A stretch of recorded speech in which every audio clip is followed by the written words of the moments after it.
Hello, my name is Kunbi Oshinoiki, co-founder and CEO of Kumbi's Music Company, or KMC. We are a music education services company located in Lagos in Nigeria, serving clients across the globe. Many parents, especially Nigerian parents, have the misconception that allowing children to play a musical instrument would jeopardize the child's academic success, thereby limiting their life chances. Some parents believe that music is for layabouts or non-academically minded children who cannot cope with the rigors of maths or sciences. As a music educator who takes a keen interest in the neuroscience behind music learning, I couldn't disagree more. Plenty of research and empirical evidence would suggest that learning to play a musical instrument to a high standard contributes significantly to academic success. Joining me in conversation today are two Nigerian parents, one who lives in Nigeria and the other who lives in the UK, whose children have achieved significant academic success and who attribute this in a large part to their music learning. Zoke Acha is a dear friend and former classmate at Queen's College, Lagos, Nigeria. We lost touch over several decades, but recently got back in touch. Zoke has 3 daughters, all of whom are accomplished musicians and all of whom are academic scholars. Kwame Adadevo is also a dear friend from my days at Obafemi Awolowo University. His son recently got fantastic A-level results and will be starting university in the United Kingdom, just like his daughter. Thank you very much, both of you, for accepting my invitation. And so I'm going to start with our first question, which is, what led you to embarking on music lessons for your children? And I think if Zoke would like to answer that first, and then we'll go on to Kwame. Well, really, I always planned to have music and start music lessons early with my children.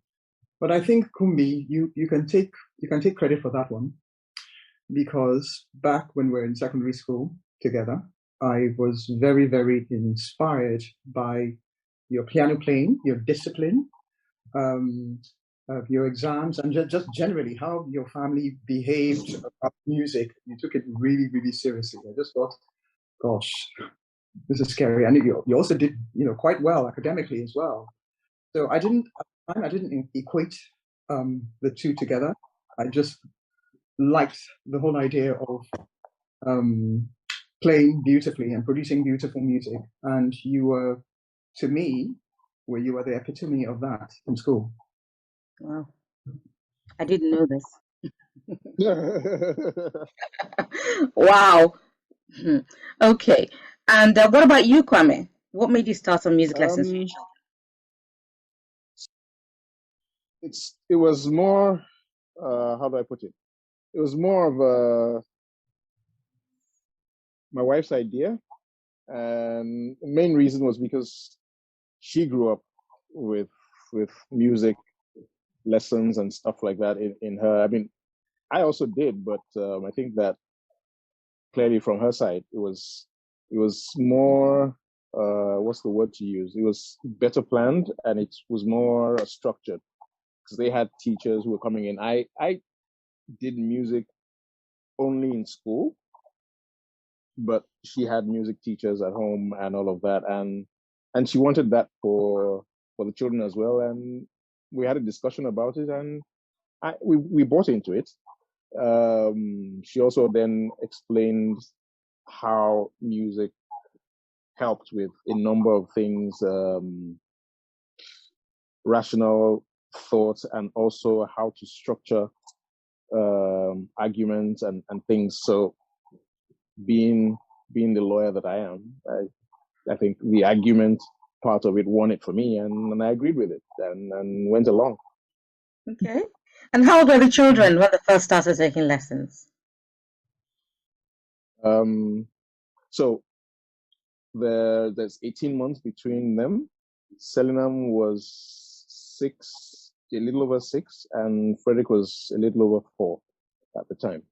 Okay. So and what about you can imagine how tough. Yeah, quite. And you, okay? How old were your girls when they started? Well, they all started at 3. My first actually wanted to play a different instrument from the one that's currently her principal instrument. But she first heard the horn. She heard Mozart's horn concertos on radio when we were driving, and she desperately wanted to play that. She was about 2.5 then, not quite 3. She was 2, and she just kept saying, "Oh, it's crying. It sounds so sad." It was a movement in the concert. She said, "What is that?" And I said, "It's actually a French horn." And she said, "Oh, I'd like to play that." And then she said, "Oh, it's gone blue now, and it's gone green now. It's yellow. It's a bit pink." I didn't understand what she was talking about then, but it was later on that I figured out that she was probably talking about a change in key. But she's one of those people that sees music in colors. Yes. So it was every time it changed the piece changed key, she started commenting on that, and then she started commenting on other pieces as well, in terms of colors. And I thought, oh my goodness, okay, there must be something here. So 2.5 was obviously too young to start playing the horn. So I thought, why don't we start with something that's an instrument that she can handle, that's that could grow with her, and if she grew bigger, then we could get a bigger sound. And we thought, why don't we start on a string instrument, like probably the violin. So her very first violin was, I think it was a 1/16, I think. It was really tiny. And we started using a method that was really child friendly, that encouraged you to do a lot of listening, and then encourage you to play by to listen and try and repeat, and then so they really developed the listening, and it encouraged you to just play by ear at first, because obviously at 3, most 3-year-olds are not can't read, chocolate to read music. So that really developed her ear, and it helped.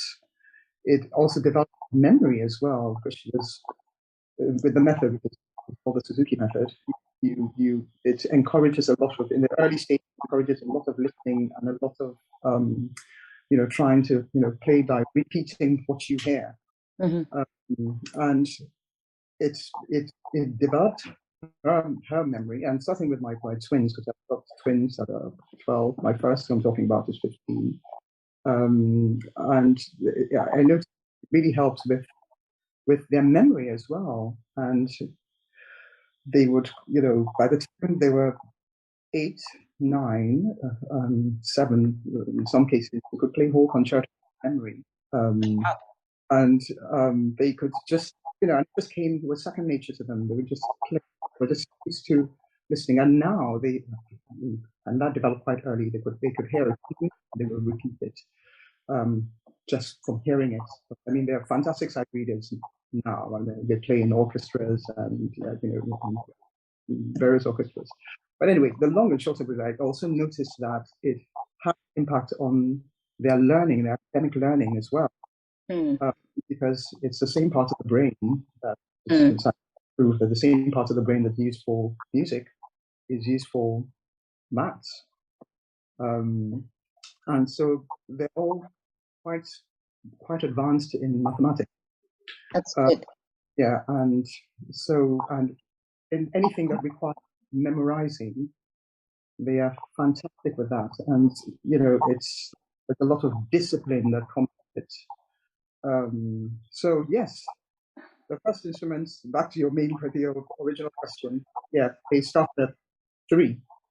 Okay. And the instruments were string instruments, violin for 2 of mine, and then cello for the third. Okay. And what about you, Kwame? What instruments did the children start on? They both started off with the piano. But before I go further into that, I was just going to make another point. What Zoke was saying. It seems, I don't know if there's been any study on it, but it seems like music does help children with the sciences, mainly maths and physics, because both of us did very well, both at GCSEs and at the A levels in math and and physics. It's both. I think both of them got A stars in maths, and I think it's too much to say that it's a coincidence. It obviously was. There's something in there. So, but they both started off with the piano, and then they both play the piano, even though Frederick plays more now. But then Selena moved on into the cello and the flute, but still much stronger on the piano. Frederick has done a bit of the guitar, the rhythm guitar, but his favorite is still the piano. And how did they respond to lessons at the beginning, and how has this changed over time? Kwame. Okay. At the beginning, it was strangely, Selena was more receptive. Obviously, she was older. She was a bit older. She was more receptive at the time, and then Frederick was a bit of a struggle. And they both had what's the word to use now? They both had an easy catch up on it, at the beginning, even though we did have to do a bit more work to get Frederick to take his lessons seriously. But it was as if it was a natural thing for them. They picked up, and then their initial piano teacher was one who taught them classicals and then also a lot of contemporary stuff. So by the time Frederick was 6 and they were doing the World Cup, they were holding the World Cup in South Africa, which was in 2010, he could play even without looking at the notes. He could play the song that was made popular by what's her name, the Colombian singer, Shakira. Shakira, yes. He could play that with his eyes closed, and he picked that out himself. Yeah, on the piano. Yeah, he picked that out. He picked that out himself, and then he started off doing that by himself, and then his teacher then put it down in notes for him, so it helped him. But yeah, Selenum was, how do I put it now? Selenum was far better. Obviously, she was older and she had a bit more material to work with than he did at the time. But then over time, her zeal started to wane off a bit. By the time she got into GCSE classes, music had taken second place, which is strange because it's the other way around for Frederick. By the time he got into GCSEs, he then became more focused on music, and even without supervision. I mean, just before your involvement in the training was I think just before his GCSEs. Yes, it was. And he was, how easy it was to get him to do some things, even though at the beginning he was a bit of a headache for the teachers. But yeah, so it was something clicked along the way, and he became hungry for it. Yeah, it's the hunger. I mean, yeah. The teachers in his A-level class talk about the fact that sometimes, because Frederick was very popular in the school, and I'm not surprised. Sometimes they would be walking and talking to Frederick, and then there'll be maybe a crowd of 4 of them, and the next thing they know, they could hear the piano from a distance, and it was Frederick playing the piano. But he was just here talking to us. Amazing. Yeah. Amazing. What about you, Zoke? How did the girls take to lessons initially, and how did that change over time? Well, they took to it very, very well, like ducks to water, and I think that was primarily because of the method that they started on.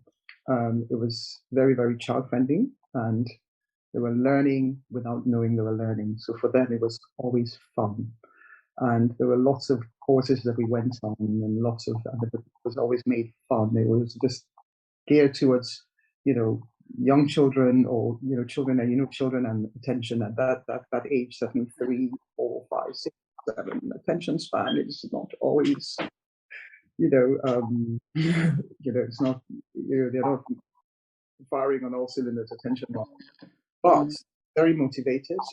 And you know, it was a matter that we took from the method, which is that you practice only on the days you eat. So there would have been times when they said, "Oh no, we don't really want to practice." And I say, that day you don't have to really practice what you eat, which was and I know is every day. So think about it. At 3 years, 4 years old, they'll be thinking the days we eat, but that's every day. I'm like, okay. So to them, it's like practicing is because they started really, really, really young, and we had established a practice pattern that you practice every day, not for very long, a little and often. You didn't have to be. And practicing would involve listening as well. There's a lot of listening to classical music, listening to all genres of good music. It didn't necessarily have to just be classical music, but as long as music was good, we'll listen to everything, and the different periods of music as well. So practice wasn't always them sitting on the violins, playing away the violin. They just had to engage with music for a concentrated period of time. Well, practice was always on the instrument, but I also would have. I didn't feel that practice was complete unless they were, listening to music as well. And it's also this was part and parcel of the methods that we were using. They encouraged. There's a lot of listening that's encouraged, so that we would listen, and they didn't necessarily have to sit down to listen. Could have music in the car while we're on the way back from school, or it could be in the background as they're doing their homework. But they would the music, and that still goes on. I mean, they're currently in the kitchen now. So they had to have supplementary. Yeah, music playing. Yeah, so there was always music, different types of music playing, but a lot of the music wouldn't be. I mean, the key thing was listening to good quality music, played well, regardless of what kind of music it was. But a lot of time their repertoire, the repertoire that they were planning to work on, or the repertoire they aspired to, was playing, would have that, playing in the background. And that encouraged them to want to do better. It developed their listening, developed their memory skills as well, not just music, but in everything. And we could apply that to almost everything every aspect of their life. So music was not just music for music's sake. It was very, for us, it's all encompassing. It was just part and parcel of our lives, and it's you wouldn't think of getting up in the morning and leaving without leaving the house, leaving your tea. And for them, they would not think of leaving the house now, and they're 15 and 12. They wouldn't think of leaving the house. What kind of practice? In the initial stages, I would practice. I would sit down because they were really little, 3, 4. Sit down with them, and I used to sit in and so I could help them with their practice. And indeed, teachers encourage you to do that because it's empowered you to help them with the practice. But as they grew older, it's sort of changed. Now I have 3 of them are at 2 of them are at music academies on Saturday, and one of them is at a junior conservatoire, starting junior conservatoire this September. And they're independent learners, and they practice independently, and they don't need me there. But I find that they call me in and say, "Mommy, what do you think? Do you want to listen to your opinion on what you think? How much I improved on this?" I'm not a musician. I have to point that out. I'm not a musician myself, but I've been very, very involved in their journey. Lovely to see how they've transitioned from being very dependent as little children to being independent learners practices, and it's for me it's a thing of joy. And how many years do you think you gave them that close supervision and close support, from when they started to becoming independent? How long were you actively involved? Well, actively involved, probably about for my first, who is now 15, probably about 6, 7 years. I would attend her lessons. I would engage with her teacher. And I have to tell you, I have to remind you that with the method that they were using, This was encouraged. Yeah. this was encouraged. It was actually not just encouraged; it was mandatory. The parent had to go. And I thought, oh, I have to go to work. What is this? But we had lessons around weekends when I was, when it wasn't working, and they encouraged one to be the primary supporter. Both parents could be, but for the continuity, they preferred one parent, and so I was primary supporter for all three of them, working full time and with very very pressure. Yeah, but we still managed to pull it off. But by the time they're 9, 10, they did not need me at all. Okay. Really, they just needed me to just listen and just critique what they were playing.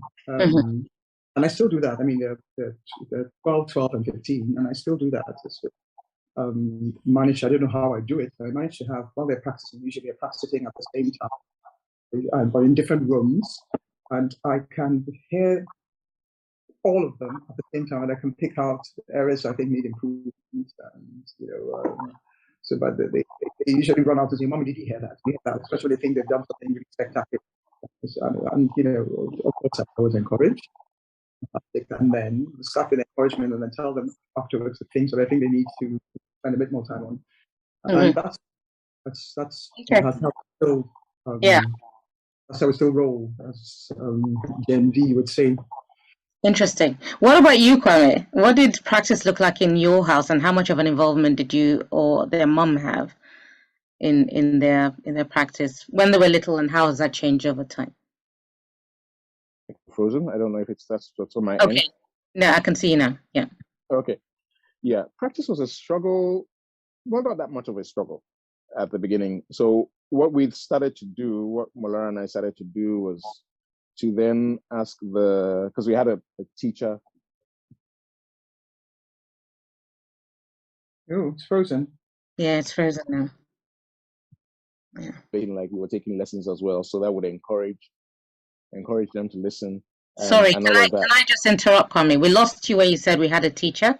You froze for a bit. Okay, sorry. Yeah. Can you hear me now? Yes. If you Okay, just so go I was saying that.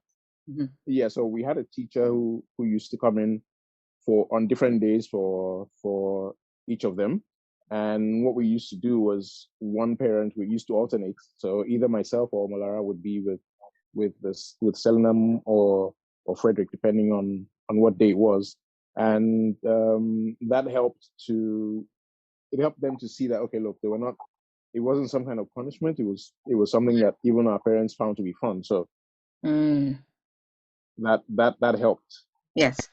So so between the two of you, always made sure that somebody was present and engaged in the lessons. Yeah. I think that's very important. The number of children who feel that music lessons, especially, are a form of punishment or torture from their parents, Yeah, I mean, so we worked out that system, and it helped. It helped a lot at the beginning. Okay. And how did you know if they were practicing correctly when they didn't have the teacher and they were just at home on their instrument? How did you have any way of knowing if they were doing the right thing? So what we used to do. I mean, sorry to cut it. I'm just going to say that presumably neither you or your wife are active musicians. No, neither one of us is an active musician, so we couldn't read the notes or anything like that ourselves. But because we had sat in for the lessons, we somehow used to recall what notes would go and the sequence and all of that. So that helped also. I mean, so it also was good for us because it helped us also with a lot of retentive memory things, and also being able to focus. So it was beneficial to the children and also to us. Wow, interesting. Interesting that you have that. Yeah. So, okay, so what was the impact that music learning had on their lives generally beyond just having the lessons? How would you say that they're, Are you asking me to go having, or is it okay? yeah, no, you go and then we'll go to okay. Okay, so I think that it's helped them be able to socialize in certain respects, and also help them to, like I said earlier on, it helped with the academics, especially with the sciences. And I think that it helped because it helped them to be able to structure things. So when you're reading the notes and you know what comes after what, and you know why it comes, because that was one of the things that the teachers always used to explain to them, that look, you need to understand the why, so it helps you to know what comes next, because then you're thinking of it logically. So it helped them be able to form and make arguments, and also be able to read and understand a lot of the other academic work. Interesting. And what about you, okay? I mean, I want to second everything that Connor said. It's the same with here in our family as well. I think it's helped them immensely with the discipline. I cannot stress the discipline that playing an instrument and practicing and brings on. It helps you, and you can apply it right across every aspect of your life, not just academics. And I just want to add to what Kwame said. You could apply it to, and we certainly have applied it to everything we do. It has brought structure, it has brought discipline, it has brought the love of learning, and not just learning for learning's sake as well. I mean, they've done and they continue to do very, very, very well academically. And Am I right in saying that your girls are math scholars? Is that right? yeah, well, they're academic scholars. Academic scholars, okay. They're academic and music scholars. Okay. And recently, my 15-year-old, who's in she's going to year 11 this September. But she took her, she's taking some of her GCSEs early. She had the GCSE music early, a year early, and she had got a 9 in that. And Wow. she's you heard her screaming last week when the results came out. And she's also going to do maths early. Wow. Now, it's not me. She's in maths in November, October, November. Okay. This is supposed to This year. next. And this is not us saying, oh, you need to do this. Teachers identifying that, look, she would be bored stiff because she's ready to do this. So let her do this. And she can start her A levels early. Wow. Her A levels in math, and she moved to a new school last year, and she'd never done further before. She started further maths, and when she absolutely loves maths and physics, and she's mad about all things. I'm talking about and she started further maths, and after a term of being of further maths, she was already top of the class in further maths, and that was just a term. And I personally attribute it to the discipline of starting a musical instrument early. She plays 4 musical instruments, but she now she's getting older. She's dropped 1 because obviously she has GCSE to contend with and lots of other things to contend with. But she needed to really focus. And she just plays the violin, viola, and piano now. But she used to play the horn, which we got years ago. And is focusing on those 3. But it's the discipline that comes from music. she's just applied it to everything as well. I mean, you don't have to tell her to do her homework, and she comes and a totally independent learner comes back and she just applies her practice, the principles of music practice, which she started quite early before she even started school, which was she's applying that throughout her life. And because she's the first, the twins, my twins were 12 years, 12-year-old twins, look at her and they look up to her and they want to emulate her and do the things that she's doing. Yeah. And so, a really good role model for them. And I put that down to starting music early and good music practice, and music discipline. Okay, thank you. I've got two more questions for you. First of all, for both of you, what advice would you give to parents who are thinking of embarking on this journey? That's the first question. The second one is that knowing what you know now, what would you do differently? Okay, as a music parent, if you're going to start all over again. Kwame. Okay, so first question. What would I tell parents? Do it. Get into it as early as possible. Go and find the money and do it. And I emphasize on go and find the money because, I mean, okay, so when we started, we used to go to, when they had a lesson, I think the first couple of lessons, they used to go to my parents-in-law's place where they had a piano. And so I think by the third lesson, I just said to Mola, you know what, let's just make the investment. And so we bought a piano, and so they used to play at home. And it wasn't just because of the lessons, also because we thought, look, they need to practice. Mm-hmm. So I mean, you can't just say to the children, even though at the time we lived very close, we were still in Surulere, we were in Alaka, and my parents-in-law are in Boditomo, so it wasn't that much of a drive, but even then, I mean, it was still, knowing Lagos, I mean, sometimes it could take you an hour in between. And so we just said, you know what, bite the bullet, make the investment. And so we got a piano, and that's what I would say to any parent. And because musical instruments and the lessons they don't come that cheap. No. So it has to be something that they need to ready to make the sacrifice and recognize that you will see the results in your children's lives, because like Zoke added discipline to what they live a structured life.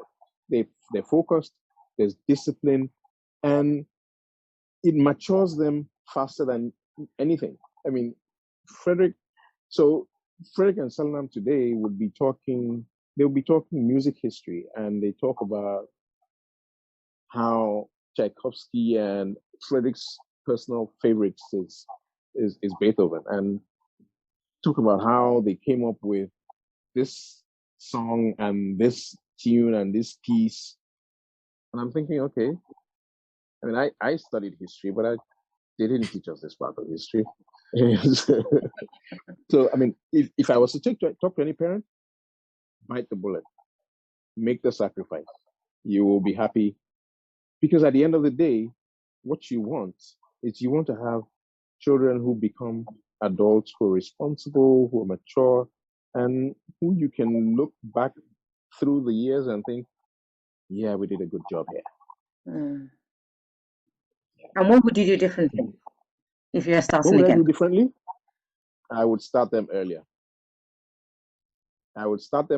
And I would also, because kids are kids, and kids are like sponges, so the earlier you start them on something, the more it sticks. And what that does is, over time, it becomes a part of their lives. And what I would also do is we would have started them earlier on more than one instrument.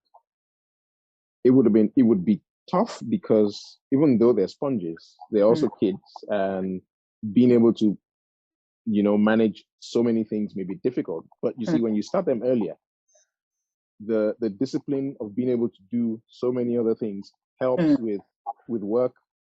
So you're able to you're able to micromanage and also multitask and do so many things.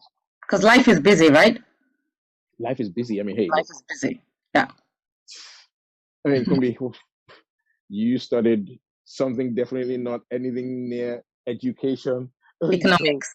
Yeah. Yeah. so here we are.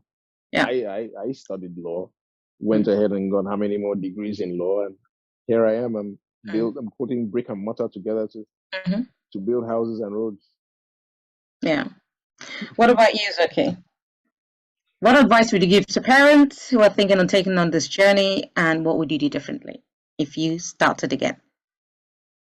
I would advise them to actually be committed as well, as so committed time-wise. I don't believe that you should that music is just something that you do to tick a box. It's we take music as seriously in my household as seriously as I know Nigerians tend to take academics, what they consider to be academic subjects. I would say you need to give your full commitment to it, because then you would reap the rewards. So it's not enough to just drop them off at lessons and then pick them up and then drop them off for the next lesson, and then maybe say or remind them to practice. Get involved. You need to be hugely committed towards towards it. It's the rewards, as Connor said. I mean, it lasts a lifetime. They do. I listen to my kids, play, and I mean, they play in various orchestras. They have their own, string quartet with their cousin who plays cello as well, and they make such. One of my first daughter writes the music for the quartet, and they play a street party, the Queen's Jubilee. They arrange all the music for that, and they arrange the Queen's. God Save the Queen, and and Jerusalem, and lots of other really popular pieces, and they just do that because they love music, and it's in this day and age with the distraction of devices and social media and all that.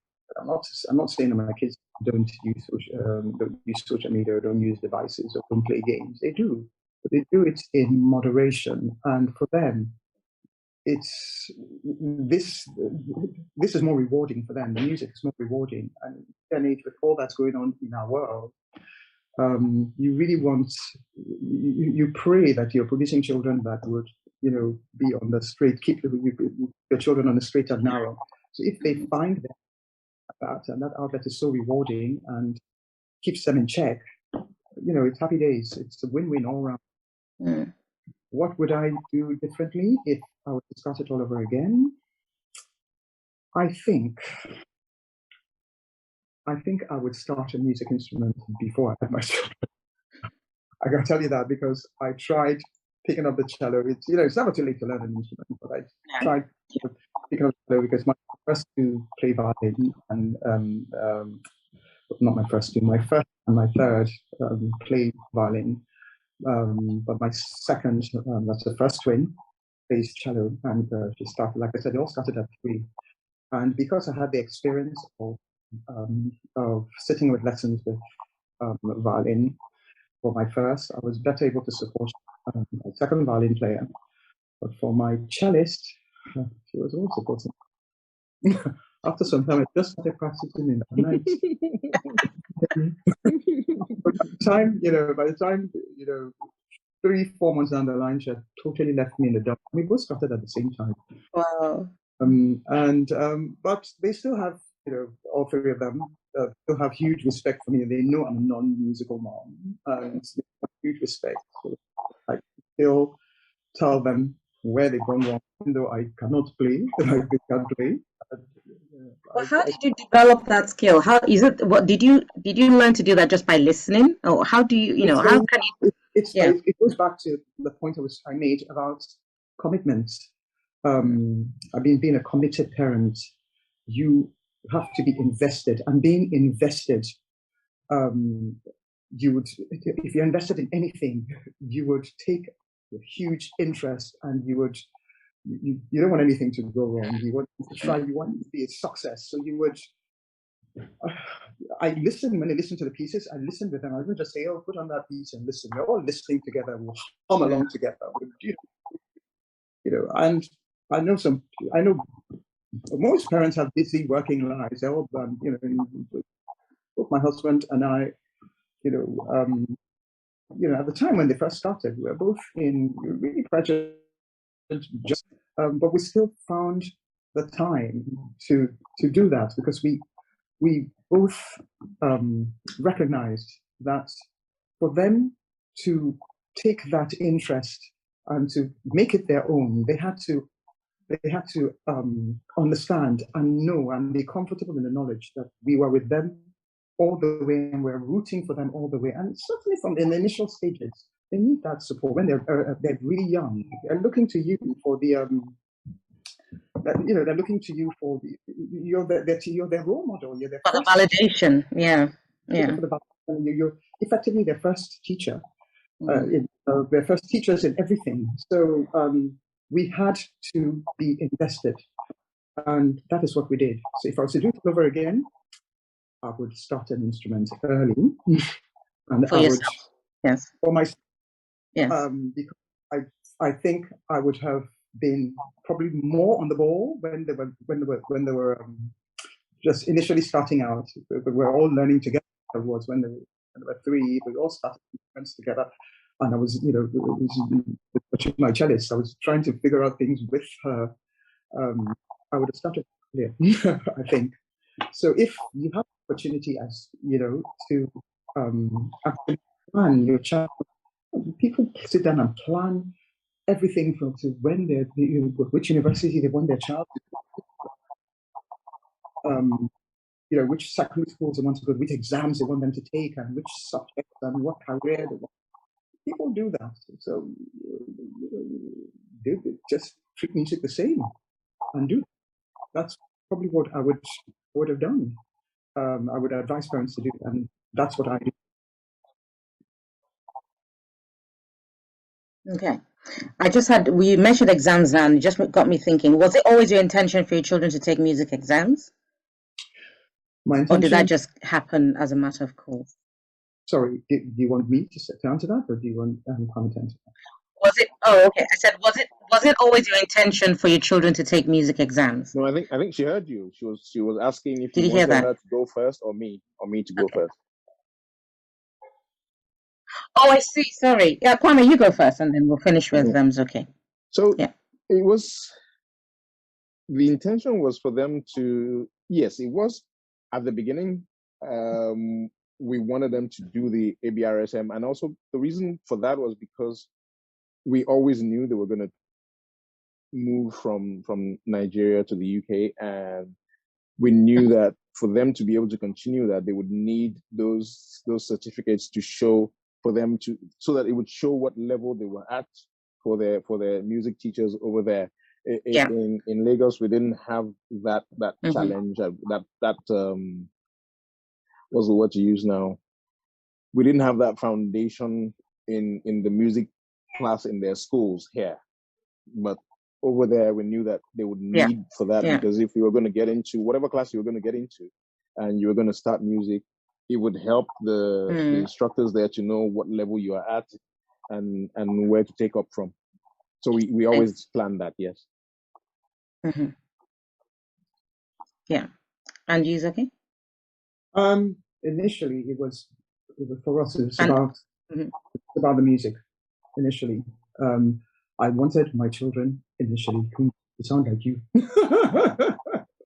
Because I just remembered your piano played in school, and I thought, if my kids can sound like Kumbi, my work here is done. But as time went on, I could see, of course, the importance of them taking those exams, because it's a way of people in music, or in the music industry, teachers or the conservatoires or orchestras or ensembles, knowing where to place you, and knowing at what level you're playing at. Now, a lot of them might not necessarily require what they would tell you. They would not specifically ask for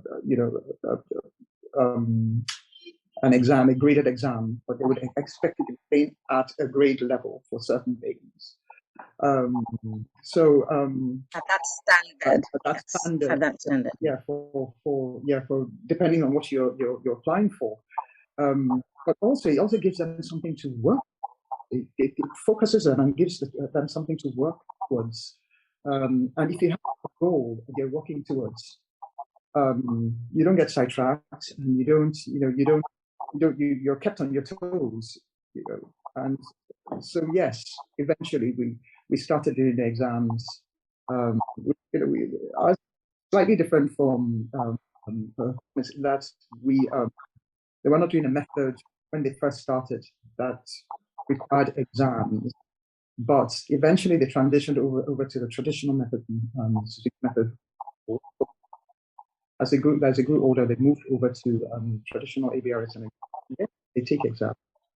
And I'm pleased they do extremely well in the exams. I encourage parents to take these exams because it gives the kids something to work towards, and it focuses them and it goal. And when they achieve what they achieve, they're very proud of themselves, and it's an incentive for them to want to actually do more and do better. Yeah, absolutely. I think it's just that in Nigeria, we need to find the balance between the exams and everything else, because sometimes we focus on the exams to the detriment of building their skill set. And so the children are just taken from one exam to another, and they don't learn, they're not versatile in anything else. It's like they're cramming. You understand me? So they're taught to cram 3 pieces for this grade, and they can't play anything else at that level, So yeah, balance is necessary. Could I just say that for me, yes, for us, it was more important for them to play and play beautifully. The exam was just something for them. A rubber stamp. It was it was more important for me. I mean, my first daughter's first violin exam. I mean, she did the piano exams earlier, but her first violin exam she took it when she was I think she was 10, 11. It was her very first violin exam. But she'd been playing since she was 3, and her first exam was actually grade 7. And but because of the discipline she got a very high distinction. But her first, because she'd been playing consistently and constantly since she was 3, it wasn't a chore. She didn't have to cram. She didn't have to, naturally. Yeah. And that's another thing I need to add. Yeah. A little but often. It doesn't have to be, you hear people playing, 6 hours of practice. I'm not discouraging that or encouraging that, but I think it's better for you to do targeted, consistent, and constant practice. People ask me, how often a day do your children practice to be able to play like that? And I say, well, it depends. And, I actually think I'm being coy, but it's not that. They just do a little and often, and they do as much or as little practice that they need to do, depending on what they need to do it for.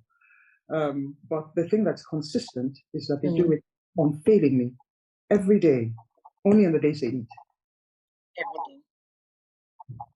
I cannot emphasize enough, apart from individual practice, I cannot emphasize enough the importance of group practice as well.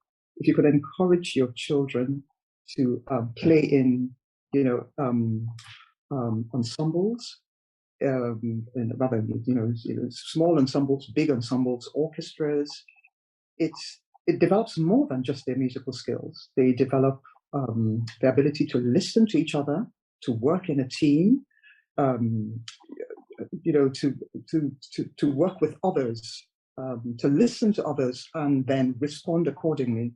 And those skills are so integral and and transferable anywhere and in anything. And in the kind of global melting pot. You know, the world is turning into. Their skills that would stand them in really good stead. So apart from the individual practice, as much ensemble practice as possible. That is another thing I would advise. Thank you. On that note, I'd like to say thank you so much to Kwame and Zoke for your time, for sharing your experiences as music parents and the successes of your children. Love what you guys have done. Love your philosophy, your mindset, and long may your children give you reason to make them proud. Yeah. So thank you so much, both of you. Amen. Thank you, Kobe.